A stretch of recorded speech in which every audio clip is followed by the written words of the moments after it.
biglang huminto ang makinang reconnaissance aircraft ng Pilipinas sa kalagitnaan ng himpapawid. Nagdilim ang control panel na wala ang signal ng sistema ng komunikasyon.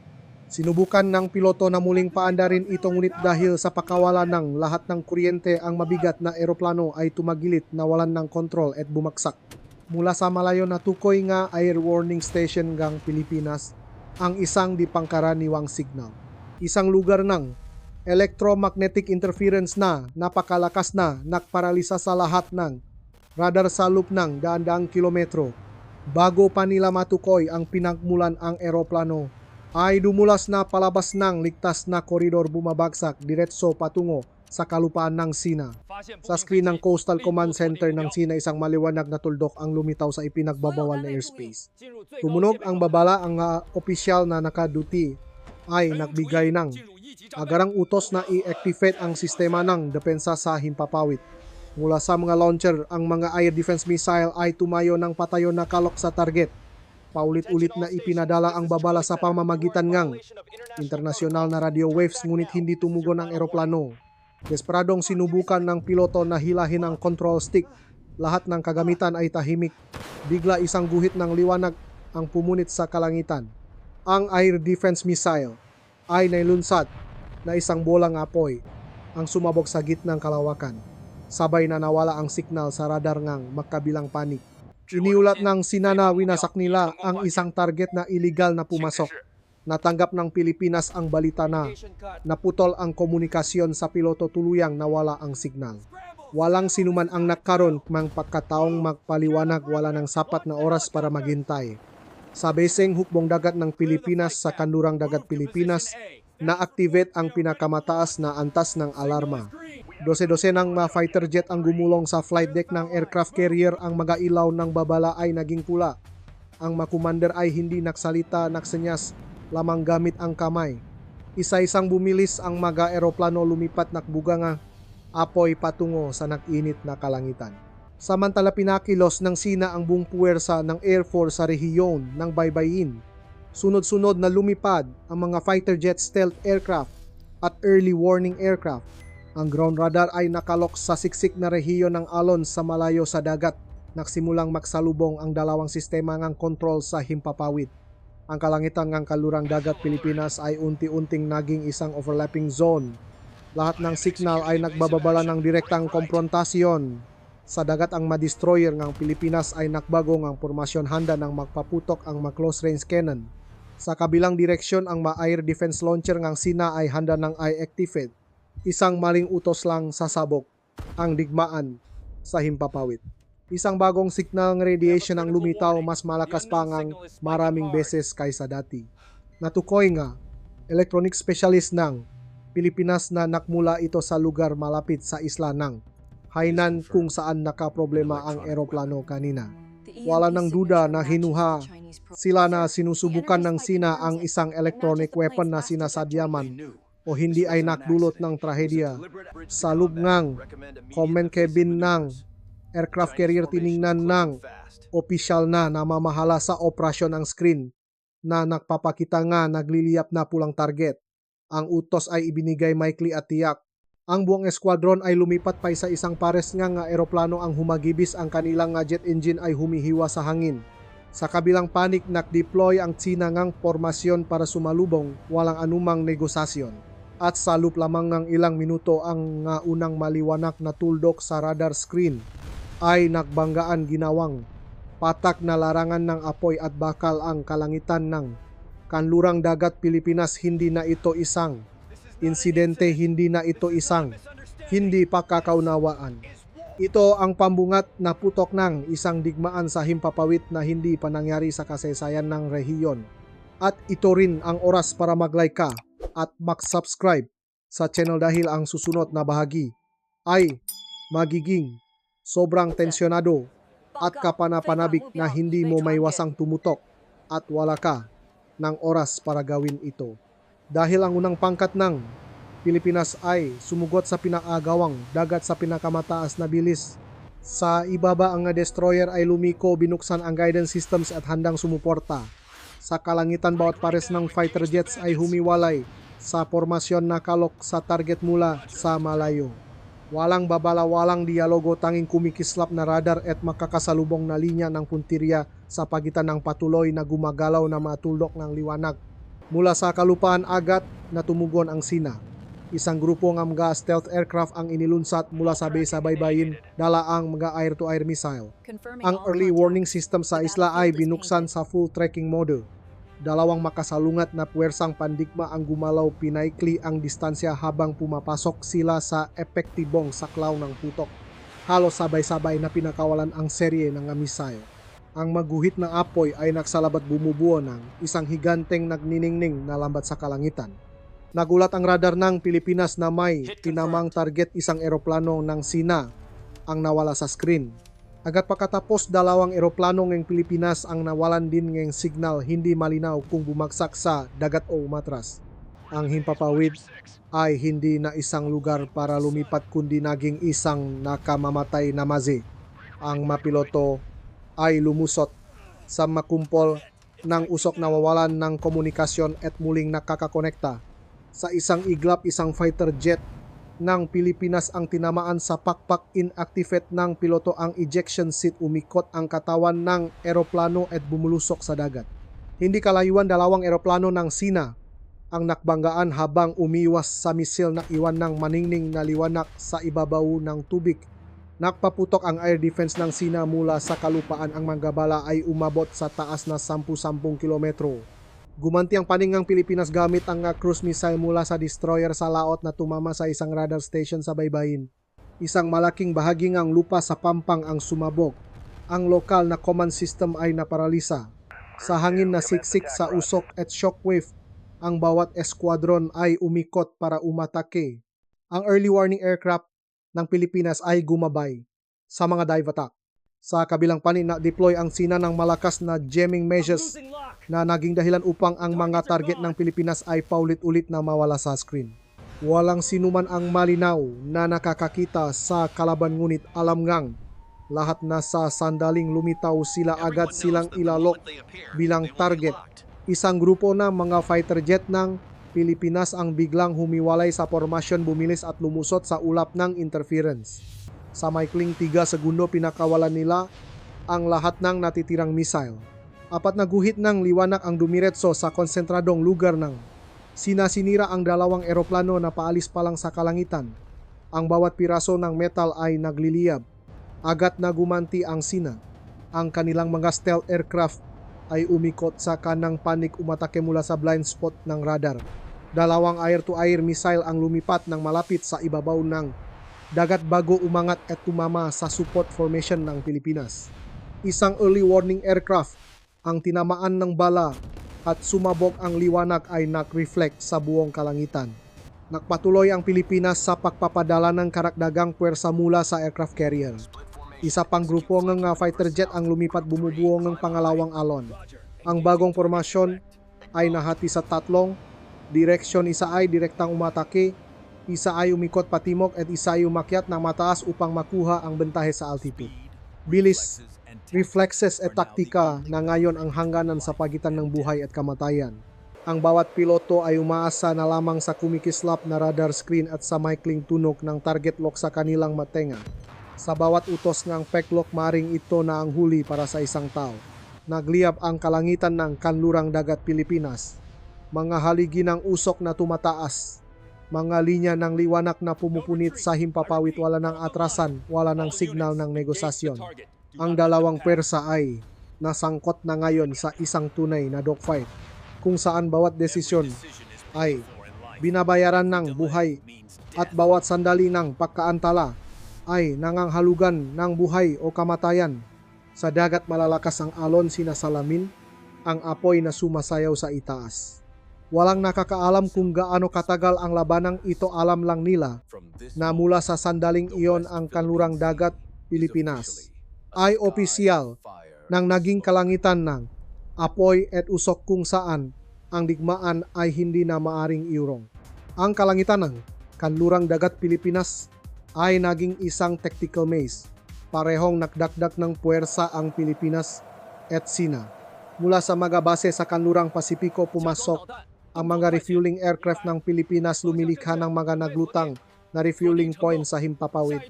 Sa kabilang direksyon nak-deploy ang sinanang ma-transport aircraft at reserve squadrons nakpupuno ng mamisal para sa frontline formation. Nagsimulang hatiin ng magrupo ng eroplano ang mga altitude, ang mababang altitude ay para sa attack team, ang gitnang altitude ay para sa escort aircraft, ang mataas na altitude ay ang protection at surveillance layer.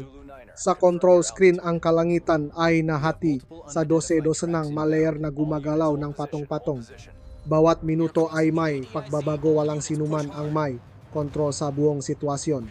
Isang grupo ngang fighter jet ng Pilipinas ang lumampas sa air defense layer dumiretso sa coastal area ng Sina. Hindi sila nakapagulok ng bomba dahil nalok na sila ng radar ng kalaban mula sa pampang. Serye nga air defense missile ang pinakawalan. Dalawang eroplano ang tinamaan agad pagkatapos humiwalay sa formasyon, isa ay bumaksak sa dagat. Ang isa ay sumabog sa himpapawid, nag-iwan ng perpektong bilok na usok bago maglaho sa hangin. Lumipat ang Sina sa counter-attack tactics. Ang kanilang mas stealth aircraft ay lumipat ng mababa nagtatago sa electronic interference layer. Nang maksimulang umatras ang grupong Pilipinas, ang air-to-air missile ay umangat mula sa ibaba na parang isang kawan ng mabakal na ahas. Sinubukan ng isang piloto ng Pilipinas na hilahin ang stick para umiwas ngunit hindi sapat. Isang pagsabog ang kumislap, unti-unting kumalat ang usok sa isang paikot na anyo. Mula sa laot naglunsad muli ang aircraft carrier ngang Pilipinas kang pangalawang alon. Sa pagkakataong ito, isang esquadron ng na-attack aircraft na dalubasa sa guided bombs. Lumipat sila sa formasyon, lumampas sa makapal na ulap at dumiretso sa lokasyon NJ Radar NJ Sina. Sa lupa 12-12 ng close range cannon ng agat na nagpaputok, gumuhit ng hindi mabilang na linya ng bala na tumatawid sa himpapawid. Isang eroplano ang naputol sa gitna, ang madebris ay kumalat sa ibabaw ng dagat ngunit ang tatlong natira ay nagpatuloy sa kanilang direksyon, inihulog ang lahat ng bomba. Ang sunod-sunod na pagsabog ay sumira sa radar area. Ang air defense network ng Sina ay pansamantalang nabulak sa loob ng ilang minuto. Sinamantala ng Pilipinas ang pagkakataon na maglunsad paeng mga cruise missile mula sa fleet sa laot. Tinangay nga alon ng apoy ang baybayin, nakdulot ng maitim na haligi ng usok na tumaas ng libu-libong metro ngunit hindi naktagal ang bentahe. Isang counter-attack squadron ng Sina ang ipinadala gamit ang stealth aircraft para tumambang mismo sa ulap. Habang pabalik ang grupo ng Pilipinas, ang mas short-range missile ay pinakawalan ng walang babala. Isa pang pagsabog, isang eroplano ang nawala sa flight deck ng aircraft carrier. Mahigpit na kumapit ang mga combat officer sa mahawakan, pinapanot ang signal ng kanilang kasamahan na unti-unting nawawala sa screen. Sa neutral zone, dalawang grupong eroplano ang aksidenteng nakasalubong. Wala ng distansya para sa taktika, sumabak sila sa isang close-range dogfight. Bawat matalim na pagliko ay isang labanan ng kasanayan at limitasyon. Dalawang eroplano ang nakpilipit sa isa't isa, umikot pataas at bumulusok pababa, naghahanap ng pagkakataon na ilok ang target. Na-activate ang mga heat-seeking missile, isang maliit na sinangang liwana ang pumailan lang tumama sa target at naging isang malaking bola nga apoy. Ang hangin ay napakasikip na halos hindi na makilalang radar kung sino ang kaaway at sino ang kakampi. Ang mapiloto ay umasa sa kanilang nga mata at reflexes, wala silang oras na makapagsalita sa isa't isa. Isang lock warning ang umalingaw-ngaw sa kanilang nga tanga, sinundan ng isang liwanag na kumislap sa harap ng sabungan. Lahat ay nangyari sa loob ng ilang segundo. Sa ilalim ng dagat, ang mapiraso ngang metal ay unti-unting lumulubog. Sa itaas, ang manatitirang eroplano ay patuloy na umiikot, nagbabago na altitude, walang tigil sa pagpapaputok. Bawat minuto isa na namang signal ang nawawala sa command screen. Parehong panik ay naktamo ng malubhang pinsala ngunit walang umaatras. Isang kalangitan ng mapusyaw na usok ang bumalot hanggang sa abot tanaw. Ang init mula sa mapagsabog ay nakpayanik sa atmosfera, lumilikha ng magakumikinang na ilusyon. Sa loop ng ilusyong iyon, ang maeroplano ay patuloy paring nakbabanggaan na parabang kasisimula pa lang ng digmaan. Wala nang nakakaalala sa reconnaissance aircraft kanina. Ang dahilan ng trahedya ay natabunan na ingay ng Stratehiya ng kagustuhang gumanti at ng isang galit na hindi na mapipigilan. Tinanglawan ang araw ang buong kanlurang dagat Pilipinas. Ang sikat ng araw ay tumama sa kumikinang na ibabaw ng dagat, sumasalamin sa mga piraso ng metal na inanot. Ang himpapawid ay siksik pa rin sa usok at init, ngunit ang labanan ay walang senyales na humihina. Parehong naunawaan ng dalawang panik na kung sino ang makakontrol sa kalangitan, siya ang may kontrol sa karagatan. Mula sa timok kanluran, isang grupo ng destroyer ng Pilipinas ang gumalaw patungo sa posisyon ng pag-atake. Sabay-sabay na binuksan ang control system, umikot ang mga close-range cannon. Sa aircraft carrier, mas maraming fighter jet ang lumipad, gumuhit ng maputing linyang usok sa maningning na kalangitan. Ang bagong formasyon ay nahati sa tatlong direksyon patungo sa hanay nga magabase sa baybayin ng Sina. Sa pampang hindi na natiling tahimik ang Sina, ang mga air defense missile launcher ay tumayo ng tuwid sunod-sunod na lumipat ang mga missile. Ang mga mobile radar station ay dinala sa mga backup na posisyon. Bawat screen ay nagpakita ng daan-daang signal na gumagalaw ng magulo na parang sapot ng gagamba. Wala ng konsepto ng ligtas na distansya. Nang pumasok ang na eroplano ng Pilipinas sa ipinagbabawal na sona, ang kalangitan ay tila sumabok. Sunod-sunod na pinakawalan ang nga air defense missile pumupunit sa mababang ulap. Isang eroplano ng Pilipinas ang tinamaan sa tangke ng gasolina, sumabok ng maliwanag sa himpapawid. Nag-eject ang piloto, ang katawan ng eroplano ay bumaksak ng patagilid, bitbit ang isang ulan ng metal na kumikinang sa araw. Hindi kalayuan dalawang missile ang Pilipinas ang tumama sa radar base ang Tisina, nakpangat ang alikabok. Mula sa fleet sa laut, ang susunod na serya ang mga cruise missile ay pinakawalan. Ang maputing guhit ng usok ay tumakbo pahalang sa ibabaw ng dagat, dumiretso sa kalupaan. Ang unang pagsabok ay ginawang isang ulap ng apoy ang buong baybayin. Isang military fuel depot ang nasunok, isang haligingang itim na usok ang tumayo ng tuwid. Malinaw itong makikita mula sa 10 kilometro ang layo. Tumugon ang sinagamit ang long-range artillery mula sa kanilang coastal defense line. Ang mabala ay sumabog sa himpapawid, lumilihang ang malalaking shrapnel. Isang fighter jet ng Pilipinas ang tinamaan ng shrapnel sa pakpak, umikot at bumaksak sa lupa. Mula sa aircraft carrier, agad na nakpadala ang rescue team ng isang drone sa lokasyon ng pakbaksak, ngunit nawala rin ang signal. Pagkatapos nun, lumalakas ang tindi ng labanan bawat minuto. Bawat formasyon ng eroplano ay gumagalaw, paikot umiwas sa mga missile habang umaatake. Ang buong kalangitan ay nagliliwanag na parang may libu-libong kidlat sa gitna ng araw. Ang thermal radiation mula sa mga pagsabog ay sumasalamin sa ibabaw ng tubig na nagiging sanhi ng pagbaluktot ng espasyo. Isang grupo ng mga fighter jet ng Sina ang umikot ng mababa malapit sa ibabaw ng dagat, ginagamit ang tren para maiwasan ang radar. Nang makarating sa sapat na distansya, sabay-sabay silang naglunsat ng mga air-to-ground missile patungo sa Naval Formation, Pilipinas. Isang bala ang tumama sa gilid ng destroyer. Tumaas ang apoy, ngunit mabilis na gumana ang automatikong fire extinguishing system, pinipigilan ang pagkalat ng pagsabog. Napanatiling ang fleet ang kanilang formasyon at nagpatuloy sa pagganti. Sa itaas, bumalik ang escort squadron ng Pilipinas, naglunsat ng serye ng air-to-air missile sa grupo ng eroplanong umatake kanina. Dalawang eroplano ng Sina ang agad na napabagsak. Ang nga natitirang piloto ay nagiwahiwalay na wala sa maningning na ulap. Ang kalangitan ay tila pinunit ng makakasalubong na mga agos ng apoy. Bawat paglunsat ay isang karera para mabuhay.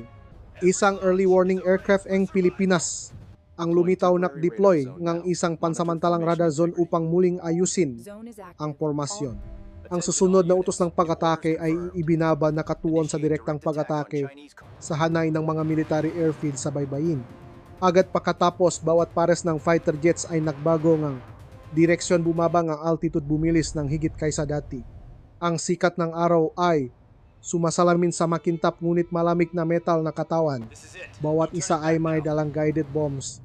Bawat piloto ay alam na ang sansang makabalik ay palihis ng palihis.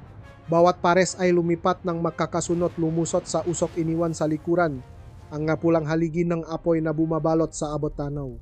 Ang kanlurang dagat Pilipinas sa tanghali ay nakakasilaw, ngunit Ang liwanag na iyon ay hindi nadalisay. Nahaluan itong usok ng pulbura ngang singaw ng gasolina at natutunaw na metal. Sa itaas ang maitim na tuldok ay patuloy pa ring umiikot na gahabulan sa gitna ng mabigat na katahimikan ng digmaan. Mataas pa rin ang araw, ang nakakasilaw na liwanag ay bumabalot sa buong larangan ng digmaan.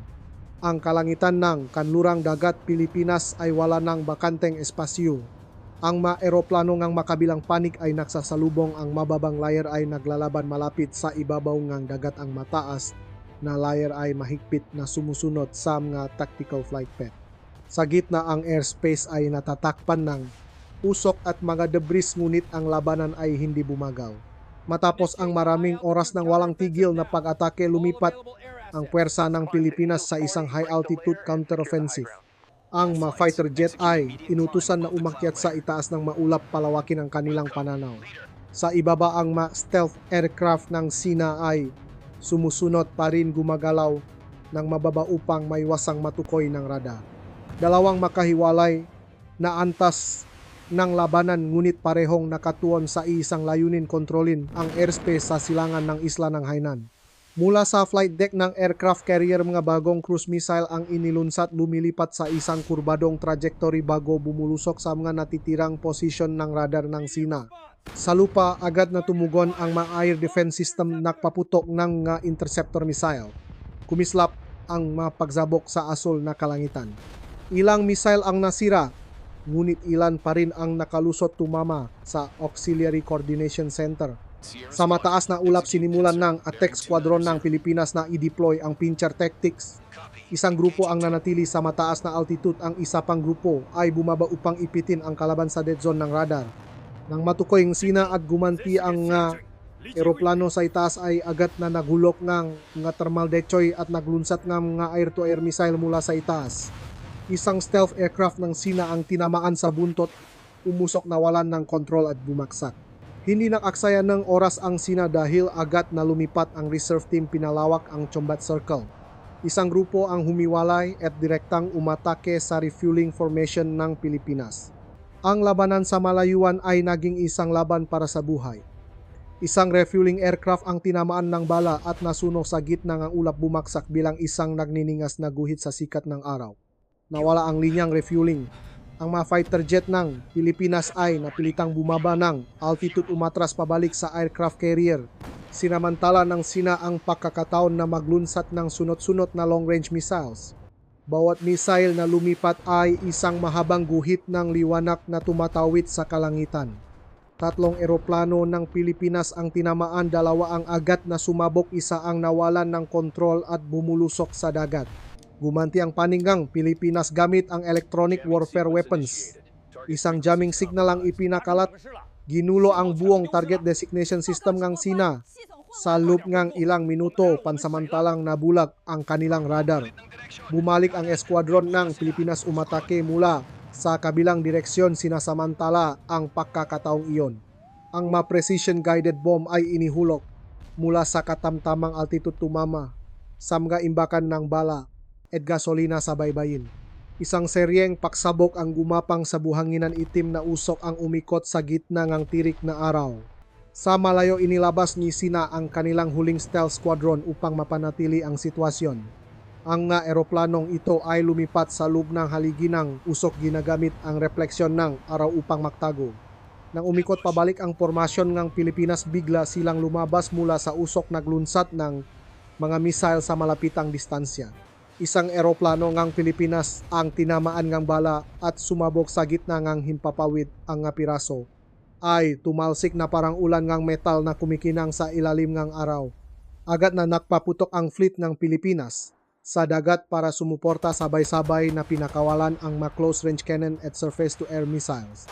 Nagliwanag ang kalangitan, 2 eroplano ng Sina ang napabaksak sa gitna ng matinding ganting salakay. Ang natira ay mabilis na nagiwa-hiwalay, nakatakas sa sakla o putok. Ang usok, apoy at sikat ng araw ay naghalo, lumilika ng isang maningning na liwanag sa paligid ng abot tanaw. Kahit na malaki ang pinsala, hindi umatras ang 2 panig. Parehong naniniwala ang Pilipinas at Sina na kung makakatagal pa sila ng ilang minuto, ang sitwasyon ay papanig sa kanila. Sa itaas, ang early warning aircraft ng Pilipinas ay nanatiling lumulutang dahan-dahang nag-scan ng radar.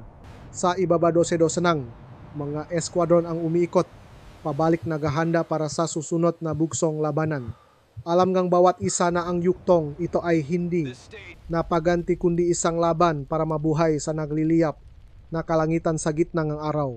Ang asul na kalangitan ay nagniningning na parang salamin, ngunit ang dagat sa ibaba ay naging isang pinainit na bakal na sumasalamin. Bawat antas ng himpapawid ay may mga eroplanong umiikot. Ang mga puting guhit ng usok ay humahaba, naging isang magulong lambat na bumabalot sa kalangitan ng kanlurang dagat Pilipinas. Parehong inilabas ng Pilipinas at Sina ang halos lahat ng kanilang puwersa mula sa timog. Ang eskwadron ng fighter jets ng Pilipinas ay bumilis dala ang bunker busting bomb upang direktang atakihin ang grupo ng mabase sa baybayin ng Sina. Sa Hilaga bumaba ang altitude ang eskwadron ng Sina nahati sa maraming maliliit na grupo upang makalusot sa support line ng fleet ng Pilipinas. Ang dalawang direksyon ay na-cruise sa himpapawid. Binuksan ng fleet ng Pilipinas ang full attack mode. Ang aircraft carrier ay naglunsad pang ng maraming alon ng eroplano. Inactivate ng destroyer ang radar systems at close range cannons. Serye nga cruise missile ang inilunsat, lumilipat ng mababa malapit sa ibabaw ng tubig patungo sa mabaybayin. Sa kabilang dulo, sabay-sabay na nakpaputok ang air defense station ng Sina, naklunsat ng interceptor missile. Ilang bala ang nasira sa himpapawid, ngunit ilan ang nakalusot tumama. Sa isang logistics depot lumikhangang isang higanteng haligingang itim na usok na tumataas diretso sa langit. Sa itaas, ang mga fighter jet ay nakdaanan sa malapitang distansya. Bawat matalim na pagliko ay nakpapahirap sa katawan ng eroplano hanggang sa limitasyon nito. Isang eroplano ng Pilipinas ang biglang lumiko upang iwasan ang isang missile na iwan ng mahabang guhit ng usok bago tumagilid at mawala ng kontrol. Hindi kalayuan dalawang eroplano ng Sina ang makasabay na lumipat naglunsat ng mga heat-seeking missile sa formasyon ng kalaban. Isang bala ang tumama. Isang liwanag ang kumislap sa himpapawid. Ang katawan ng eroplano ay sumabog. Muling nagredirect ang mga early warning aircraft sa buong combat zone sa katamtamang altitude. Inihulog ng attack squadron ng Pilipinas ang mga guided bomb sa linya ng transportasyon ng gasolina ng Sina. Bawat bomba ay bumulusok tumagos sa bubong na bodega bago sumabog, lumilika na isang maliit na ulap na hugis kabute na bumalot sa rehiyon na baybayin. Gumanti ang Sina gamit ang isang tactical bomber squadron. Sunod-sunod na mga grupo ng eroplano ang naglunsat ng carpet bombing sa formasyon ng fleet ng Pilipinas. Isang destroyer ang tinamaan ng bomba. Ang deck ay tumaas, mabilis na kumalat ang apoy. Ang ibang na barko ay lumiko, naglabas ng smoke screen para protection. Gumana ang fire suppression system, ngunit ang katawan ng barko ay nanatiling nagliliyap sa ilalim ng araw. Agad na tumugon ang support squadron ng Pilipinas. Bumulusok sila ng mababa, naglunsat ng mga air-to-ground missile diretso sa ruta ng pag-atras ng bomber group. Dalawang eroplano ng Sina ang tinamaan ng bala at sunod-sunod na sumabog ang mga debris ay tumalsik kumalat sa ibabaw ng dagat.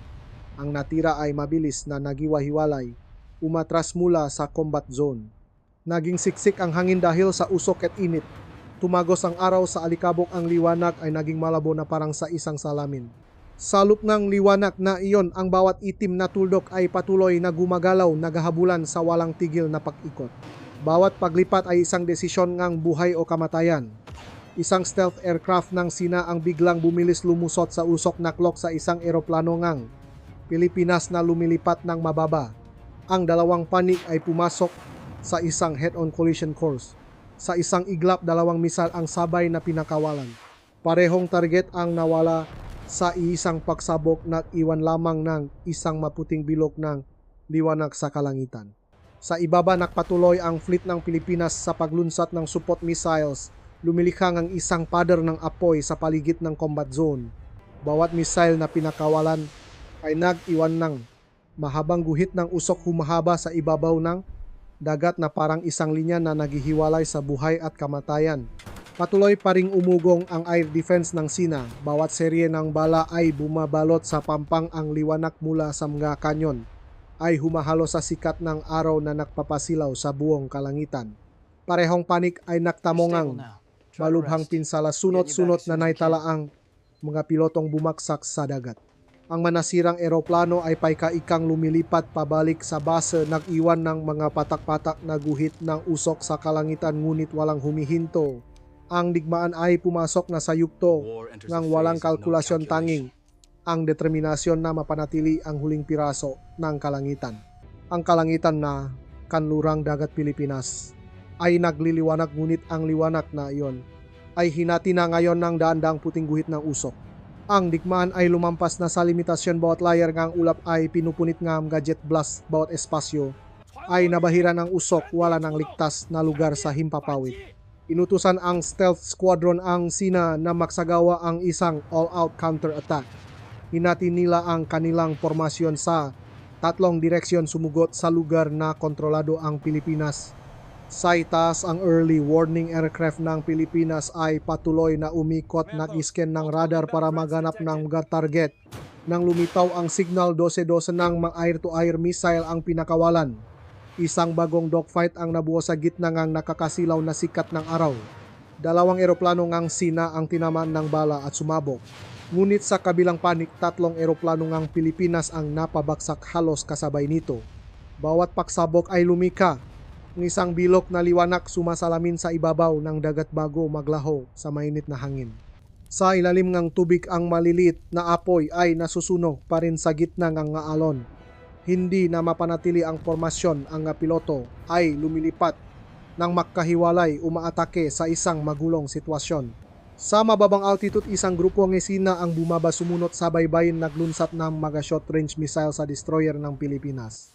Isang bala ang tumama sa unahan ng barko, lumikha ng malaking apoy. Sa ibaba patuloy na gumagana ang fire suppression system, ngunit makapal pa rin ang usok na pumapailang lang. Agad na tumugon ang Pilipinas gamit ang isang suicide attack squadron.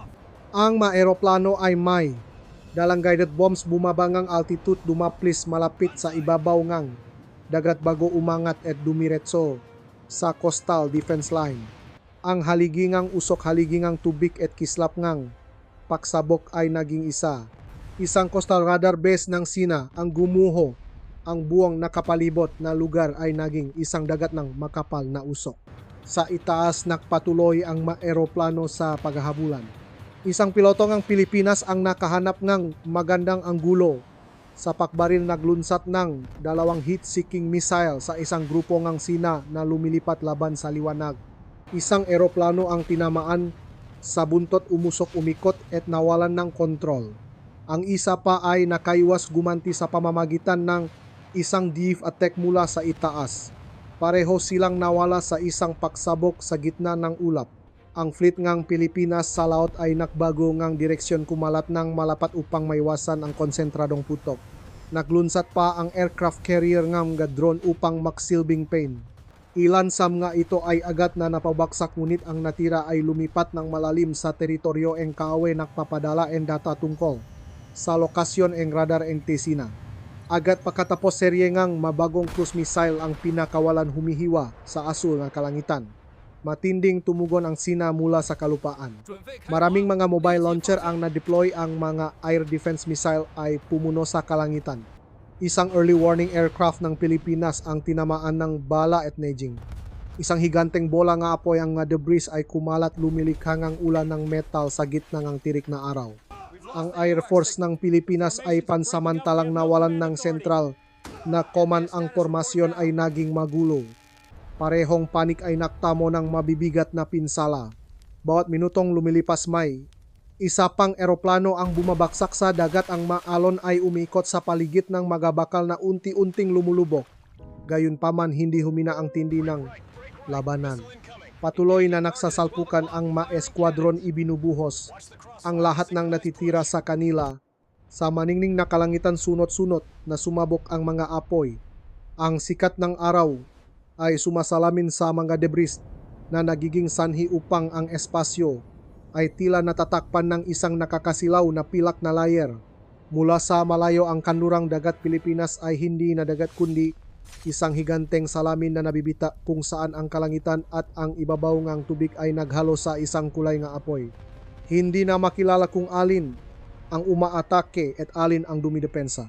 Bawat paglipat ngayon ay ang huling kilos na lamang ng instinct para mabuhay. Ang kalangitan ay nagliliyap pa rin ngunit ang sikat ngang araw ay tila tumutupok sa himpapawid na puno ngang usok ang nahaligi nga apoy ay tumataas mula sa ibabaw ngang dagat hanggang sa maulap. Ang digmaan ay pumasok sa huling yugto nito habang ang parehong panik ay lumampas na sa kanilang malimitasyon. Nakpadala ang Pilipinas ang isang strategic bomber squadron na lumilipat mula sa malayo, dala ang ma-precision guided bomb. Bawat isa ay humihiwa sa ulap, nag-iwan ng mahabang puting guhit ng usok na parang linya na iginuhit sa kalangitan. Sa lupa inactivate ng Sina ang lahat ng natitirang air defense systems. Ang ma-air defense missile ay sunod-sunod na umangat, lumilikha ng isang higanteng pader ng apoy sa paligid ng baybayin. Isa-isang inihulok ang mga bomba. Ang mabagsabok ay kumalat, lumilikha ng malakas na pagyanik na nakpaalon sa dagat.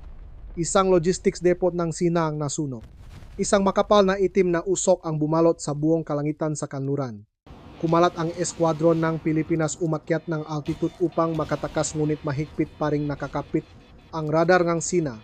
Isang eroplano ang tinamaan, ang katawan nito ay nabiyak sa dalawang bahagi, bumaksak sa dagat. Hindi naghintay ng matagal, gumanti ang Sina. Ang kanilang huling stealth squadron ay lumipat, dala ang long-range missile. Target ang fleet ng Pilipinas sa laot. Ang eroplano ay dumaplis malapit sa ulap, mabilis na lumapit ng walang signal. Nang makarating sa sapat na distansya, sabay-sabay silang naglunsat ng serye ng mamisile sa formasyon ng mabarkong pandigma. Isang destroyer ngang Pilipinas ang tinamaan ng bala. Ang deck ay tumaas, puting usok ang pumailanglang. Ilang kilometro ang layo, isa pang missile ang tumama sa dagat, lumikha ngang isang higanteng haligi ng tubig na nakpatalsik sa mga eroplanong lumalapag. Bahagyang tumagilid ang deck ng aircraft carrier unit na panatili ang direksyon. Agad na gumanti ang ma-automatikong sistema ng depensa, pinabaksak ang dalawang stealth aircraft ng Sina habang paalis sila sa lugar. Hindi na balanse ang sitwasyon, parehong nawalan ng kakayahan ang makabilang panik na makaroon ng pinak-isang command. Sa kalangitan, ang maliliit na grupo ay nagiwahiwalay, lumalaban ng mag-isa. Ang mapiloto ay umasa sa mga sensor at instinct upang makahanap ng mga target. Isang eroplano ng Sina ang umikot ng mababa sa likuran ng isang eroplano ng Pilipinas, naglunsat ng short-range missile. Nagliyap ang target, nag-eject ang piloto. Ang katawan ng eroplano ay bumaksak bilang isang mahabang guhit ng liwanag sa gitna ang tirik na araw. Ang natitirang puwersa ang Pilipinas ay tumugon sa pamamagitan ng isang mabilisang pambobomba. Lumipat sila malapit sa ibabaw ngang tubig, nahulog nga concrete penetrating bomb sa hanay ngang mga imbaka ngang armas sa baybayin.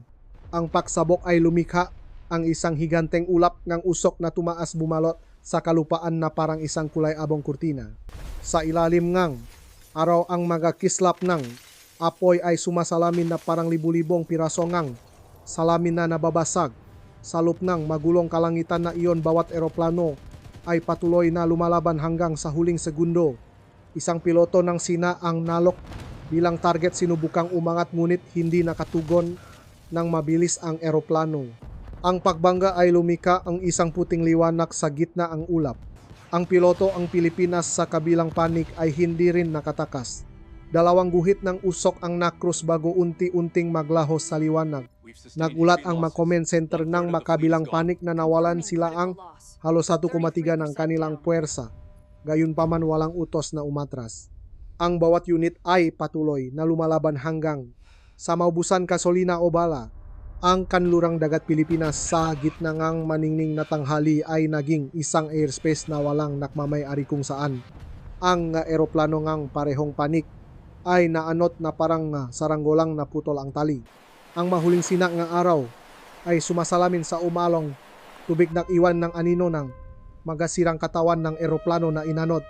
Sa malayo na panatili pa rin ng fleet ng Pilipinas ang kanilang formasyon, ang usok ay malabo na pumapailang lang mula sa deck. Sa pampang, ang mabasa ng Sina ay nababalot sa makapal na alikabok. Parehong panig ay napinsala ngunit walang panig ang nagdeklara ng paghinto. Sa gitna ng maningning na liwanag ang araw, ang kanlurang dagat Pilipinas ay lumubog sa kulay abong usok at nasusunok na metal. Wala ng frontline, wala ng panalo, tanging isang bitak na kalangitan kung saan nasukat ng tao ang kanilang limitasyon sa presyo ng dugo at bakal. Ang digmaan ay pumasok sa huling yugto nito habang ang parehong panig ay lumampas na sa kanilang mga limitasyon. Nagpadala ang Pilipinas ng isang strategic bomber squadron na lumilipad mula sa malayo, dala ang precision guided bomb. Bawat isa ay humihiwa sa ulap na iwan ng mahabang puting guhit ng usok na parang linya na iginuhit sa kalangitan. Sa lupa, inactivate ng Sina ang lahat ng natitirang air defense systems. Ang air defense missile ay sunod-sunod na umangat, lumiliha ng isang higanteng pader ng apoy sa paligid ng baybayin. Isa-isang inihulok ang mga bomba, ang mga pagsabog ay kumalat, lumilikha ng malakas na pagyanig na nakpaalon sa dagat. Isang logistics depot ng Sina ang nasunok, isang makapal na itim na usok ang bumalot sa buong kalangitan sa kanluran. Kumalat ang eskwadron ng Pilipinas, umakyat ng altitude upang makatakas, ngunit mahigpit pa ring nakakapit ang radar ng Sina. Isang eroplano ang tinamaan, ang katawan nito ay nabiyak sa dalawang bahagi, bumaksak sa dagat. Hindi nahintay ng matagal, gumanti ang Sina. Ang kanilang huling stealth squadron ay lumipat, dala ang mga long-range missile. Target ang fleet ng Pilipinas sa laut. Ang eroplano ay dumaplis malapit sa ulap, mabilis na lumapit ng walang signal. Nang makarating sa sapat na distansya, sabay-sabay silang naglunsat ng serye nga missile sa formasyon ng barkong pandigma. Isang destroyer ng Pilipinas ang tinamaan ng bala, ang deck ay tumaas, puting usok ang pumailanglang. Ilang kilometro ang layo, isa pang missile ang tumama sa dagat, lumihangang isang higanteng haligi ng tubig na nakpatalsik sa mga eroplanong lumalapak. Bahagyang tumagilit ang deck ng aircraft carrier, ngunit napanatili ang direksyon. Agad na gumanti ang automatikong sistema ng depensa, pinabagsak ang dalawang stealth aircraft ng Sina habang paalis sila sa lugar. Hindi nabalanse ang sitwasyon, parehong nawalan ng kakayahan ang makabilang panig na makaroon ng pinakisang comment. Sa kalangitan, ang maliliit na grupo ay nagiwa-hiwalay, lumalaban na mag-isa. Ang mapiloto ay umasa sa masensor at instinct upang makahanap ng matarget. Isang eroplano ng Sina ang umikot ng mababa sa likuran ng isang eroplano ng Pilipinas, naglunsat ng short-range missile. Nagliyap ang target, nag-eject ang piloto, ang katawan ng eroplano ay bumaksak bilang isang mahabang guhit ng liwanag sa gitna ng tirik na araw. Ang natitirang puwersa ng Pilipinas ay tumugon sa pamamagitan ng isang mabilisang pambobomba. Lumipat sila malapit sa ibabaw ng tubig na hulok ng concrete penetrating bomb sa hanay ng imbakan ng armas sa baybayin. Ang pagsabok ay lumikhangang isang higanteng ulap ngang usok na tumaas, bumalot sa kalupaan na parang isang kulay abong kurtina. Sa ilalim nga araw, ang mga kislap nga apoy ay sumasalamin na parang libu-libong piraso nga salamin na nababasag. Sa loop ngang magulong kalangitan na iyon, bawat eroplano ay patuloy na lumalaban hanggang sa huling segundo. Isang piloto ng Sina ang nalok bilang target, sinubukang umangat ngunit hindi nakatugon ng mabilis ang eroplano. Ang pagbangga ay lumikhangang isang puting liwanag sa gitna ng ulap. Ang piloto ng Pilipinas sa kabilang panig ay hindi rin nakatakas.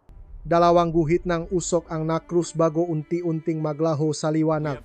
Naulat ang mga comment center ng makabilang panig na nawalan sila ng halos 1,3 ng kanilang puwersa, gayunpaman walang utos na umatras. Ang bawat unit ay patuloy na lumalaban hanggang sa maubusan kasolina o bala. Ang kanlurang dagat Pilipinas sa gitna ng maningning na tanghali ay naging isang airspace na walang nagmamay-ari, kung saan ang mga eroplano ng parehong panig ay naanot na parang mga saranggolang naputol ang tali. Ang mahuling sinangang araw ay sumasalamin sa umaalong tubig, nakiwan ng anino ng gasirang katawan ng eroplano na inanot. Sa malayo na panatili pa rin ng fleet ng Pilipinas ang kanilang formasyon, ang usok ay malabo na pumapailang lang mula sa deck. Sa pampang, ang basa ng Sina ay nababalot sa makapal na alikabok. Parehong panig ay napinsala, ngunit walang panig ang nagdeklara ng paghinto. Ang sikat ng araw ay direktang tumatama sa dagat na punong usok. Mula sa itaas, ang kanlurang dagat Pilipinas ay hindi na tubig kundi isang higanteng salamin na sumasalamin sa daan-daang lumalawak na apoy. Ang nga barkong pandigmang ang makabilang panik ay pumasok na sa direktang saklaw ng putok, wala ng distansya, wala ng pag-aatubili. Ito na ang huling yugto ang labanan. Nanguna sa formasyon ang destroyer ng Pilipinas. Walang tigil na nagpaputok, ang mga close-range cannon system pinoprotektahan ang fleet laban sa serye ng mauma-ataking missile. Ang maputing guhit ng usok ay nagpilipit sa isa't isa, lumilikhang isang makapal na lambat sa ibabaw na dagat. Sa malayo, binuksan ng nga barko ng Sina ang kanilang mga launcher, sabay-sabay na naglunsat ng mga cruise missile patungo sa aircraft carrier ng Pilipinas. Nakrus ang landas nga bala sa gitna ng maningning na sikat ng araw, lumilika ng nga guhit ng liwanag na humihiwa sa kalangitan. Isang missile ang tumama sa gilid ng destroyer ng Pilipinas, nakdulot ng pagsabok sa imbakan ng bala. Tumaas ang apoy, umikot ang itim na usok sa gitna ng tirik na araw. Ang ibang mga barko ay humilera sa harap upang panatilihing ligtas ang aircraft carrier. Mula sa flight deck, maraming fighter jet ang lumipat, dala ang mag-guided bomb dumiretso sa coastal area ng kalaban. Tumugon ang sinagamit ang long-range artillery at air defense missiles mula sa pampang. Ang managliliyap na bala ay umangat at naksalubong sa himpapawid. Isang eroplanong Pilipinas ang tinamaan ng bala. Ang katawan ay nabiyak sa gitna at bumaksak diretso sa tubig, nag-iwan ng makapal na itim na usok na humaba ng ilang kilometro. Hindi kalayuan, dalawang bomba ng Pilipinas ang tumama sa fuel depot ng sinalumikha ng isang higanteng haligi ng apoy na bumalot sa isang sulok ng kalangitan. Kumulo ang dagat. Ang barkong pandigma ay gumalaw sa gitna ng shockwave. Ang thermal radiation ay nakpabaluktot sa hangin. Ang ibabaw ng tubig ay kumikinang na parang mainit na bakal. Ang makontrol system ngang makabilang panik ay nakulat ng overload, ngunit walang umaatras. Nahati ang formasyon ng Pilipinas, isang grupo ang lumapit sa pampang, ang isa pang grupo ay umatras upang mapanatili ang support firepower. Ang puwersa ng Sina ay sumugot mula sa kalupaan, dala ang anti-ship missile. Lumipat sila ng mababa, ilang metro lamang sa ibabaw ng tubig upang maiwasan ang radar. Nang makarating sa sapat na distansya, bawat isa ay umangat at naglunsat ng missile. Isang escort ship ng Pilipinas ang tinamaan sa unahan, sumabok ang unahang bahagi. Isang puting haligi ng usok ang tumayo sa gitna ng sikat ng araw. Kasabay nito, dalawang eroplano ng Sina ang napabagsak ng close range cannon, bumaksak sa ibabaw ng dagat. Bawat pagsabok ay nakpakalat ng alon ng ilang milya. Ang buong lugar ay naging isang serye ng pagyanig. Nakpatuloy sa paganti ang fleet ng Pilipinas, naglunsat ng mga cruise missile sa mga launcher sa baybayin. Isang bagong pagsabok, lupa at bato ang tumalsik sa himpapawid, bumaksak sa dagat. Sa pampang, isang mahabang hanay ngang magapasilidad ng militar ng Sina ang natupok. Maningning pa rin ang kalangitan, ang sikat ng araw ay sumasalamin sa mapulang ibabaw ng tubig. Ang maputing guhit ng usok mula sa mga missile ay humahaba hanggang sa abot tanaw. Wala ng katahimikan, wala ng sopistikadong taktika, tanging tibay na lamang. Bawat minutong lumilipas, isa pang barko ang tinatamaan ng bala, isa pang piloto ang nawawala sa radar. Sa gitna ng makapal na usok, na natiling matatak ang aircraft carrier ng Pilipinas. Mula roon, ang mahuling along air strike ay inilunsat. Bawat eroplanong lumilipat ay isang pagsusugal ng buhay. Sumugot sila diretso sa nagliliyap na apoy, nagulong ng bomba sa natitirang bahagi ng basang kalaban. Malalaking liwanag ang sumiklap, nilamon ang buong baybayin. Lumubok ang kanlurang dagat Pilipinas sa pulang usok, sinasalamin ang sikat ng araw sa isang madilim na pula. Sa ibabaw ng tubig, ang mga sira-sirang barko ay tumagilit, umusok pa rin mula sa nasusunog na deck.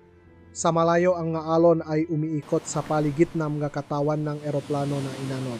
Sa itaas, ang maliliit na tuldo ng liwanag ay unti-unting namatay, nagbigay daan sa isang kulay abong usok na bumalot sa kalangitan. Ang sikat ng araw sa tanghali ay bumabalot pa rin sa ibabaw ng dagat, ngunit sa ilalim nito ay isang tahimik na rehiyon ng usok na lamang ang natira. Ang mahaligi nga, usok na may taas na libu-libong metro ay umikot bago unti-unting maglaho sa hangin. Ang ibabaw ng tubig na may mansang ang langis ay sumasalamin sa isang nakakasilaw na dilaw na liwanag na parang tinunaw na metal. Wala nang buong formasyon, tanging ilang nag-isa na eroplano ang umiikot sa himpapawid sinusubaybayan ang natitira sa labanan. Ang aircraft carrier ng Pilipinas ay nanatili sa gitna ng dagat, umusok pa rin mula sa likurang bahagi. Kalahati ng fleet ang nawalan ng kakayahang lumaban, ngunit napanatili pa rin nila ang kanilang posisyon. Sa kabilang direksyon, ang baybayin ng Sina ay naging isang batik-batik na itim na lugar kung saan dating may mga base. Ngayon tanging malalalim na butas na puno na usok ang natira. Nagsimulang maktala ang mga military satellite ng isang rehiyon ng electromagnetic interference na bumabalot sa buong lugar. Lahat ng komunikasyon ay naputol, ang kalangitan ay naging nakakatakot. Natahimik, tanging ang maningning na liwanag at init ang humahampas mula sa ibabaw ng dagat. Parehong huminto sa pagpapaputok ang magkabilang panig, hindi dahil sa isang kasunduan kundi dahil wala nang may lulunsad. Mula sa malayo, ilang mga rescue helicopter ang lumulutang sa ibabaw ng tubig, na huhulog ng mga salbabida sa mga lokasyong natukoy na may mga pilotong buhay pa. Sa ibabaw na kumikinang sa pula dahil sa gasolina, ang mga debris ay lumulutang pa rin tahimik, ngunit mas mabigat kaysa sa anumang tunog ng pagsabog. Sa itaas, unti-unting humawi ang manipis na ulap, inilalantad ang dating asul na kalangitan. Ang liwanag ay tumama sa bawat piraso ng bakal na ginagawang parang pinahiran ng ginto ang buong larangan ng digmaan. Ang digmaan ay nagtapos hindi sa tagumpay kundi sa lubos na pagkaubos ng magkabilang panig. Ang kalangitan ng kanlurang dagat Pilipinas sa tanghaling iyon ay bumalik sa katahimikan. Wala ng ugong ng jet, wala ng bola ng apoy, tanging ang natitirang init at ang batik-batik na ibabaw ng dagat na puno ng abo. Ang pinakamalaking labanan sa himpapawid sa kasaysayan ng rehiyon ay nagsara ng iwan ng isang paklat na humahaba sa airspace, kung saan ibinatong tao ang lahat sa kawalan at tanging katahimikan ang natanggap pabalik.